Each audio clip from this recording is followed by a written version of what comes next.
My wife, Lisa, and I had been together for 8 years before we finally got married a year ago. I was thrilled, thinking it would be a new chapter in our relationship, a chance to deepen our connection, start a family, and build the life I had always dreamed of. But marriage turned out to be nothing like I had imagined. Instead, it revealed cracks I hadn't noticed before, or maybe cracks I had chosen to ignore. Lisa is an artist. That was one of the things that drew me to her in the first place. Her passion for painting, her creative spark, the way she saw the world so differently. But as her career began to take off this past year, things started to change. Late nights at the studio, urgent meetings with other artists, and endless networking events meant she was barely home anymore. When she seemed distracted, always glued to her phone or lost in thought. I tried to be supportive. I wanted to be the kind of husband who stood by her as she chased her dreams. But the more I supported her, the more distant she became. When I tried to talk about it, she'd dismiss my concerns, saying I didn't understand her world. Our arguments grew more frequent, and her vague excuses for being out late started to wear on me. Then came the night of the party. Lisa invited me to an event hosted by one of her artist friends. She insisted it would be fun, a chance for me to meet the people she worked with and for us to spend time together. I wasn't thrilled about the idea. Her friends and their creative circles always felt alien to me, but I wanted to make an effort for her sake. I had no idea that night would unravel everything I thought I knew about Lisa and our marriage. What happened at that party didn't just expose her betrayal, it exposed the person she truly was. By the end of the night, my world would be turned upside down, and I'd be forced to confront the truth I had been avoiding for far too long. The party was in full swing, with laughter, music, and the hum of conversation filling the loft. I kept an eye on Lisa as best I could, but the longer the evening went on, the more distant she seemed. Not just from me, but from any sense of shared connection we had as a couple. She was dancing in the living room with a group of people, and at first I told myself it was harmless. She was just letting loose, enjoying herself. But then something shifted. Lisa started dancing with 2 men in particular, both of whom I'd seen her chatting with earlier. At first, it seemed playful, but as I watched, their movements became more personal, more suggestive. One of the guys had his hands on her waist, and she didn't seem to mind. The other leaned in close to her ear, whispering something that made her laugh in a way I hadn't seen in a long time. I froze. Everyone else in the room seemed completely unfazed, like this was normal, acceptable behavior. I wanted to do something, pull her aside, stop what was happening, but I felt paralyzed. Was I overreacting? Was this just how her friends acted at parties? I couldn't tell, and that uncertainty kept me rooted in place.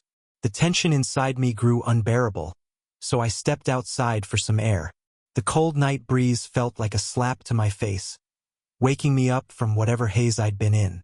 I leaned against the wall, taking deep breaths, trying to convince myself that I was reading too much into things. But no matter how hard I tried, the image of her dancing like that, so openly, so carelessly, wouldn't leave my mind. Something was wrong. I decided to go back in, find Lisa, and take her home so we could talk about this properly.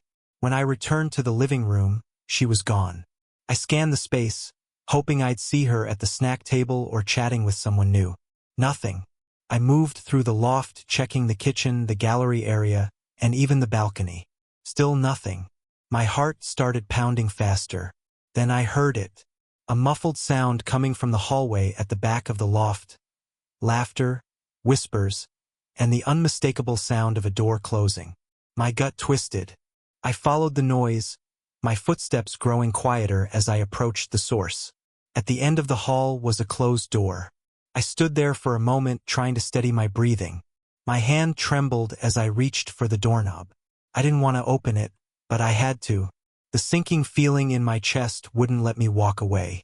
When I pushed the door open, the sight before me confirmed my worst fears.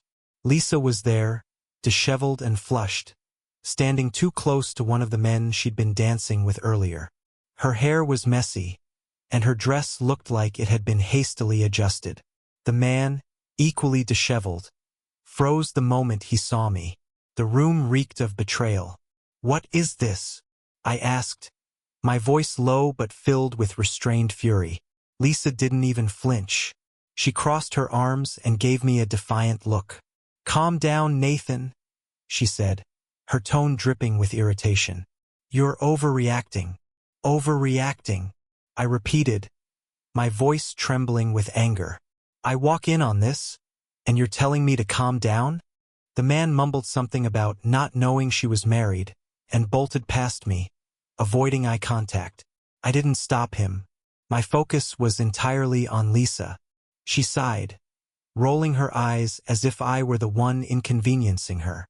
"Nathan, you're being ridiculous. It's not what you think." "Then explain it," I said, barely able to contain the mixture of anger and heartbreak bubbling inside me. She hesitated for a moment, then shrugged. "We were just having fun. You've been so uptight lately, and honestly, I needed a break." A break. That's what she called it. I stared at her, struggling to process the sheer audacity of her words. My world felt like it was crumbling around me, and she stood there acting like this was no big deal. Without another word, I turned and walked out of the room. I needed to get out of that house, away from her, before I said or did something I'd regret. But as I stepped outside into the cold night air again, one thought kept repeating in my mind. This isn't over.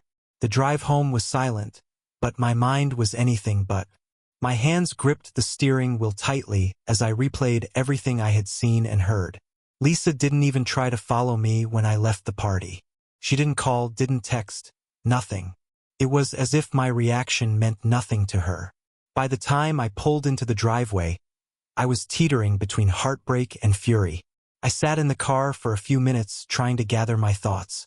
Part of me wanted to storm inside and confront her the second she walked through the door. The other part wanted to pretend this wasn't happening, to cling to the faint hope that I had misunderstood everything. But deep down, I knew the truth. Lisa had crossed a line, and there was no going back. When she finally came home, it was nearly an hour later. She walked through the front door casually, like nothing had happened, tossing her bag on the floor and kicking off her shoes. "Where have you been?" I asked, my voice calm but firm. She looked up at me, feigning surprise. "What's with the interrogation?" I stood up, staring at her. "Don't do that. Don't act like I didn't see what I saw." She rolled her eyes and let out an exaggerated sigh. "Nathan, you're blowing this way out of proportion. I told you, it's not what you think." "Then tell me what it was," I snapped, because from where I was standing, it looked like you were sneaking off with another man. It looked like you were betraying me, Lisa. Her expression hardened. "Oh, for God's sake, Nathan. It was nothing. You're so dramatic." "Nothing," I repeated, my voice rising. "You disappear at a party, and I find you alone with some guy in a back room, looking—" I stopped myself, trying to stay composed. "You expect me to believe that was nothing?" She crossed her arms, her tone turning cold. "Maybe if you weren't so boring all the time, I wouldn't have to find excitement elsewhere." The words hit me like a slap to the face. My heart sank, and for a moment I couldn't speak. "So, that's it," I finally said, my voice trembling. "This is my fault now?" She shrugged, her indifference stoking the fire of my anger. "If you want to see it that way." I stared at her, stunned. The woman I thought I knew, the woman I'd loved and trusted for 8 years, was standing in front of me, completely unbothered by the pain she was causing. It wasn't just the betrayal. It was her complete lack of remorse, her refusal to take responsibility for her actions. "You're unbelievable," I said quietly. "Do you even care about this marriage? About me?" Her response was a nonchalant shrug. "I don't know, Nathan. Maybe we rushed into it. Maybe we just want different things." I felt the final piece of my heart break. The person I had fought for, the person I had supported and loved, was gone. Or maybe she was never really there. Maybe I had been holding onto an illusion. But I wasn't going to let her walk away from this unscathed. If Lisa thought she could tear apart my life and come out clean on the other side, she was wrong. I didn't have a plan yet, but I knew one thing. She would feel the consequences of her actions. This wasn't over. Not by a long shot. Lisa didn't seem to care that I walked away from the argument. She grabbed a glass of water from the kitchen, sat down on the couch, and started scrolling through her phone like nothing had happened. Her indifference stung more than her words. It was like I wasn't even worth the effort of a fight. I went to the bedroom and closed the door behind me. My mind was spinning. This wasn't just a bad argument. It was the collapse of everything I had built my life around. I sat on the edge of the bed, staring at the floor, trying to make sense of what had happened. Every time I closed my eyes, I saw her at the party, laughing with that guy, leaning into him like she didn't have a husband standing a few rooms away. I thought about how long this might have been going on. Were there other parties like this? Other moments when she disappeared, leaving me at home or at work, blissfully unaware? The more I thought about it, the angrier I became.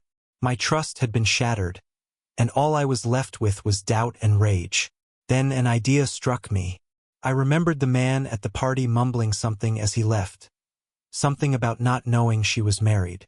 If he didn't know, that meant Lisa was hiding me from people in her world. Hiding her marriage. Suddenly, it wasn't just about what happened that night.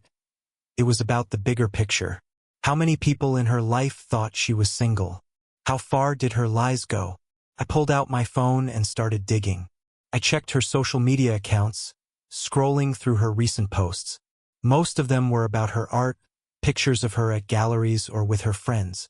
But there was nothing, absolutely nothing, about me. No mention of her husband. No photos from our wedding. No acknowledgement of our life together. It was like I didn't exist in her public world. That realization hit me hard.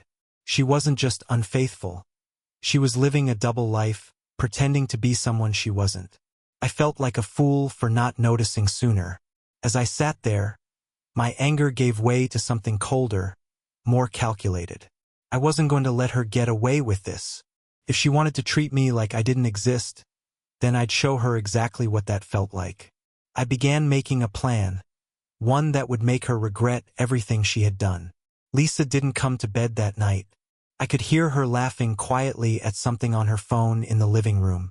That laughter, that carefree attitude, it fueled my determination. This wasn't over. Not by a long shot.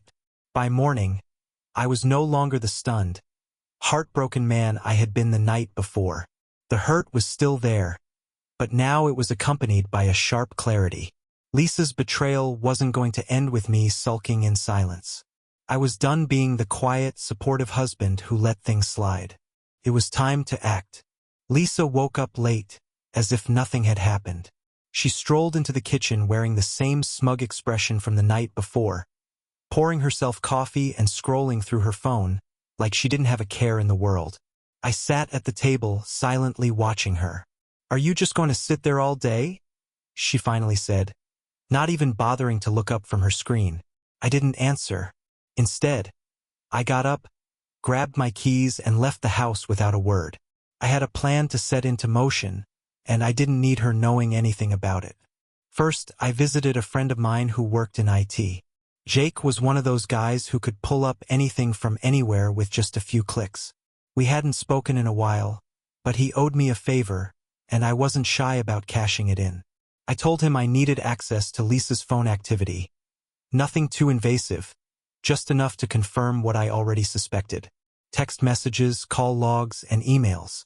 He hesitated at first, but when I explained the situation, he nodded grimly. "Give me a couple of hours," Jake said. "I'll get you what you need." While Jake worked, I went back to the house. Lisa was gone, of course, probably off at her studio, or wherever she spent her time these days. I searched through her things, looking for anything that might give me more insight into how long this had been going on. It didn't take long to find what I was looking for. In her art supplies cabinet, tucked beneath a stack of sketch pads, was an envelope. My name wasn't on it, but the handwriting on the outside was familiar. It was hers. I opened it cautiously, unsure of what I'd find. Inside were several notes and scraps of paper, most of them mundane, artistic ideas, grocery lists, but one letter stood out. It wasn't addressed to me. It was a handwritten note, filled with the kind of personal details and inside jokes that only came from close intimacy. My stomach churned as I read the name at the bottom. Jason. I didn't know a Jason, but judging by the tone of the letter, he knew my wife very, very well. By the time I heard back from Jake, I was running on pure adrenaline. He handed me a USB drive with a grim look. "This isn't pretty," he said. "Are you sure you want to go through with this?" I nodded. "I have to." At home, I plugged the drive into my laptop. What I found confirmed everything I had feared. There were dozens of messages, some flirtatious, some outright incriminating, between Lisa and multiple men. Jason's name popped up more than once. My hands shook as I scrolled through the messages, each one a dagger to the heart. This wasn't just one mistake. It wasn't a moment of weakness or poor judgment. This was a pattern, a lifestyle she had built right under my nose. But if Lisa wanted to play games, she was about to find out she wasn't the only one who could. That night, I stayed quiet. Lisa came home late again, humming some tune as she walked through the door. She didn't even notice me sitting in the living room, laptop open in front of me. When she finally looked up, her smile faded at the sight of my expression. "What's wrong with you now?" she said, her tone dripping with irritation. I closed the laptop slowly and stood up. "We need to talk." For the first time in a long time, I saw a flicker of uncertainty in her eyes. She opened her mouth to respond, but I cut her off. "Don't worry," I said coldly. "You'll have plenty of time to explain everything. I've got all the proof I need." Her face paled as I walked past her, heading for the bedroom. I wasn't going to yell, cry, or beg for answers. Lisa had made her choices, and now it was my turn. This wasn't over. Not yet. The next morning, I was up before Lisa. I couldn't sleep, and every moment spent lying in bed only fueled my resolve. She finally emerged from the bedroom, still groggy, clearly not ready for what was about to hit her. I was seated at the kitchen table with my laptop, the USB drive plugged in and the incriminating messages pulled up on the screen. "Morning," she mumbled, pouring herself a cup of coffee. She didn't even glance at me. "Sit down," I said, my tone sharp enough to cut through the air.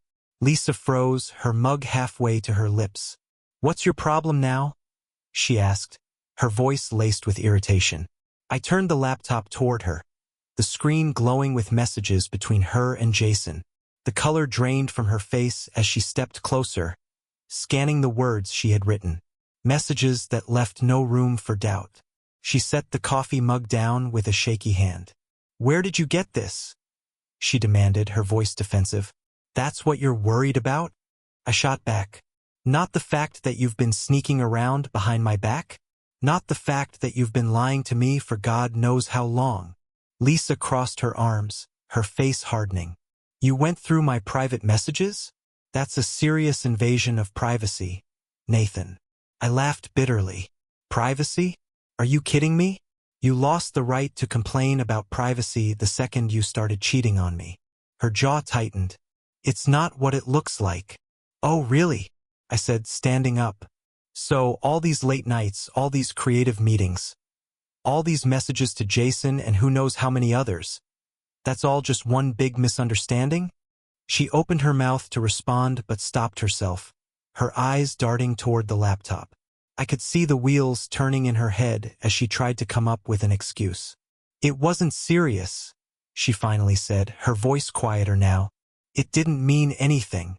"Didn't mean anything?" I repeated, my voice rising. "You've been lying to me, sneaking around, making a fool out of me, and it didn't mean anything? Do you even hear yourself?" Lisa took a deep breath, her defensive posture shifting slightly. "Look, I'm sorry, okay? I never wanted to hurt you. It just happened." I shook my head, disgusted. "You don't just happen to betray your husband. You made choices, Lisa, deliberate choices, and now you're trying to downplay it like it's no big deal." She sighed, rubbing her temples. "I'm not going to sit here and be lectured, Nathan. You've been smothering me for months, and honestly, I needed an escape." You're always so uptight, so controlling. I couldn't believe what I was hearing. Controlling? Smothering? I've done nothing but support you, Lisa. I've bent over backward to understand your world, to be part of your life. And this is how you repay me. Her silence said it all. She didn't deny anything. She didn't apologize again. She just stared at me, her expression a mix of defiance and apathy. You know what? I said, my voice cold. I'm done. You clearly don't respect me or this marriage, so why should I keep pretending like this can work? Lisa's face flickered with something. Fear, maybe, or realization, but it was gone as quickly as it came. So what now? She asked, her tone still defensive. I didn't answer right away. I just looked at her, this stranger who had taken the place of the woman I thought I loved. What now? I repeated. You'll find out soon enough. I turned and left the room, leaving her standing there in silence. This wasn't just the end of a confrontation. It was the beginning of her consequences. The house was silent after our confrontation. Lisa spent the rest of the day holed up in her studio, avoiding me, while I finalized my plan. I wasn't the type to lash out impulsively. I wanted to make sure every move I made hit its mark. If she thought she could walk all over me without repercussions, she was about to learn how wrong she was. The first thing I did was visit a lawyer. I explained the situation and laid everything out. The messages, the betrayal, her blatant disregard for our marriage. The lawyer nodded grimly and walked me through my options. Luckily, the evidence I had gathered gave me the upper hand. Lisa had no idea, but the groundwork for divorce was already being set. But I wasn't stopping there. Over the next few days, I began quietly disentangling our lives. Lisa didn't notice. She was too busy going about her routine as though nothing had changed. But every time she left the house, I was one step ahead. Joint accounts? Frozen. Shared assets? Documented. Her access to things she took for granted, like my contributions to her art expenses, was systematically cut off. One evening, Lisa came home to find me packing a suitcase. Her expression twisted into confusion. What are you doing? She asked, her tone sharp. I'm leaving, I said bluntly, zipping the bag shut. Leaving? What do you mean, leaving? Her voice rose, but there was no panic, just indignation. I'm done, Lisa. I've already spoken to a lawyer. You'll get the paperwork soon enough. Her face went pale for a moment before she tried to recover. You're being ridiculous, she said, laughing nervously. You're really going to throw away 8 years over one mistake? I straightened up, meeting her gaze. It wasn't one mistake. It was a pattern of disrespect, lies, and betrayal. You didn't just cheat on me, Lisa. You showed me exactly who you are, and I want nothing to do with that. She scoffed, crossing her arms. So, that's it? You're just going to walk out and play the victim? You don't even want to talk about this. We've already talked, I said firmly. You made it clear where you stand.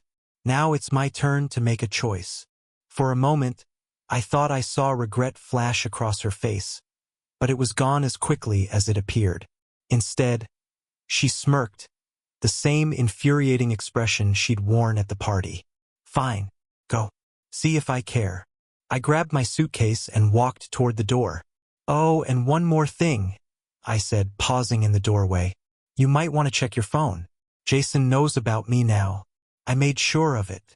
Her smirk vanished. What the hell did you do? She demanded, her voice rising. I didn't answer. I just walked out, the sound of the door closing behind me feeling like the first breath of fresh air I'd taken in weeks. That night, I stayed at a friend's place, but I didn't just sit around. I posted an anonymous email to the organizers of an upcoming gallery where Lisa was supposed to showcase her work. Attached were screenshots of her messages with Jason and a few other choice pieces of evidence. Her reputation as a professional and a person would speak for itself. Lisa had chosen to live recklessly, without regard for the people she hurt. Now she'd have to deal with the fallout of her choices. It didn't take long for the cracks in Lisa's carefully curated life to show.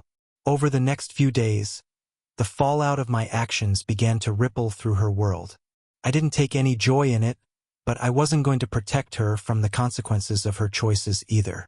The first sign came when Lisa's phone started blowing up with calls and messages.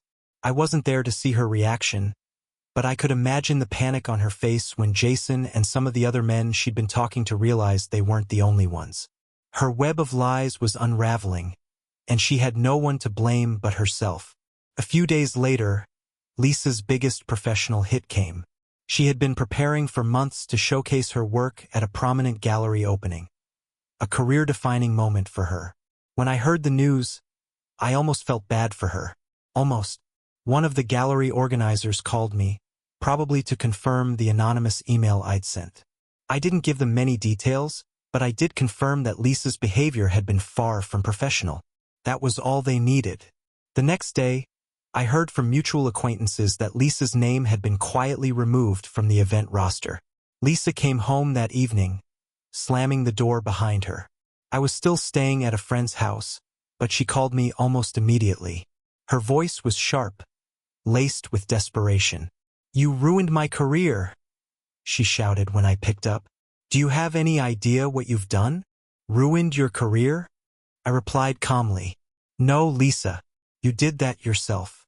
I just made sure people knew the truth." "What truth?" she snapped. "You're making me look like a monster over one mistake." I sighed. "It wasn't one mistake, Lisa. It was lie after lie, betrayal after betrayal. Did you think there wouldn't be consequences? You're pathetic," she hissed. "You couldn't handle me succeeding, so you had to drag me down with you." Her words stung, but I kept my composure. "No, Lisa. I just made sure you couldn't keep living a double life. If that ruins your success, that's on you."